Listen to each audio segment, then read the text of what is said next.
A agenda setting é uma metáfora que utiliza a ideia simbólica de agenda, onde as notícias vinculadas à imprensa, se não necessariamente, determinam o que as pessoas pensam sobre determinado assunto. São bem-sucedidas em fazer com que o público pense e fale sobre determinado assunto, e não sobre outros. Em agosto de 2020, o G1 fez uma publicação de uma matéria onde uma criança de 10 anos estaria grávida após ter sido vítima de um estupro. O caso aconteceu em São Mateus, no norte do Espírito Santo, onde o principal suspeito seria o tio da vítima. A polícia militar apontou que a menina deu entrada no hospital estadual Roberto Silvares, acompanhada de um familiar, informando ter sido vítima de estupro e estar grávida. Para a polícia, a menina contou que era vítima dos abusos desde os 6 anos e que não denunciou com medo das ameaças que sofria. A gravidez, de mais ou menos 3 meses, foi confirmada após um exame de sangue. A polícia havia ido até a casa do suspeito, mas ele já tinha fugido. O caso é investigado pela Polícia Civil e acompanhado pelo Conselho Tutelar. A menina foi levada para um abrigo da cidade, onde aguardou até alguma definição por parte da Justiça.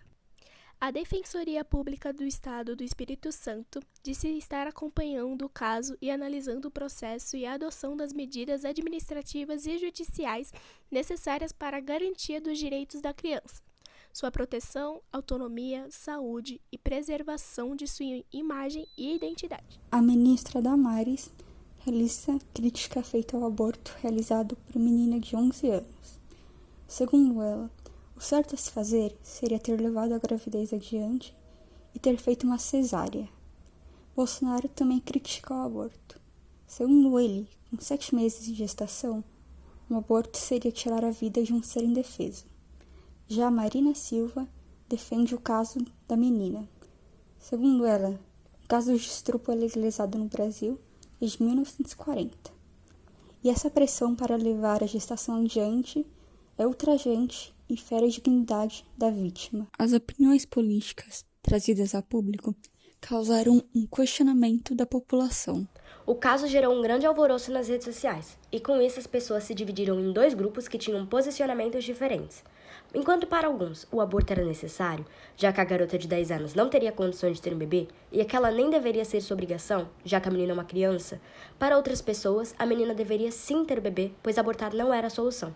Nessa época também era possível encontrar discursos nas redes sociais, como o do padre Ramiro José, que dizia que a menina não era inocente e que ela, na verdade, gostava de todos os estupros, e que a menina deveria assumir suas responsabilidades. Quando foi decidido que a menina iria sim fazer o aborto, ocorreu o vazamento de dados dela, incluindo o endereço do hospital onde aconteceria o aborto legal. Por causa disso, ocorreram diversos protestos contra o aborto na frente do hospital, e para que a menina e a avó pudessem chegar ao hospital de forma segura, tiveram que colocar as duas em um porta-malas de um carro. Eu vou explicar um pouquinho sobre a lei do aborto aqui no Brasil e como ela foi executada nesse caso e etc.